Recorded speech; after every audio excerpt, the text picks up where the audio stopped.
A closed Klover support ticket does not always mean your problem was actually solved.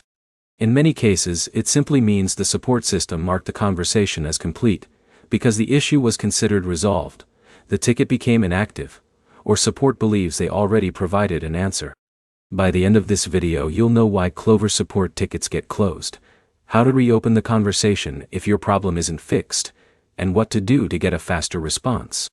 First, check what closed actually means inside the app or the email you received. A closed ticket is different from a pending ticket. It usually means the support request has reached the end of its workflow.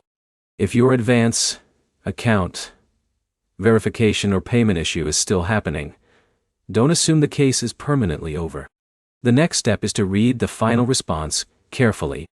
Support teams often include instructions before closing a case. They may ask you to update the app, verify your identity again, reconnect your bank account, or reply with additional information. If those steps weren't completed, the ticket may have been closed automatically after a period of inactivity. If your issue still exists, don't create multiple new tickets right away. That often slows things down because support agents have to merge duplicate requests. Instead, reply to the original email if replies are still accepted, or submit one new support request that references your previous ticket number. Explain that the issue remains unresolved, summarize what you've already tried, and include any new screenshots or error messages. If your problem involves a missing cash advance, failed bank connection, account verification, or an unexpected app error, mention the exact feature affected.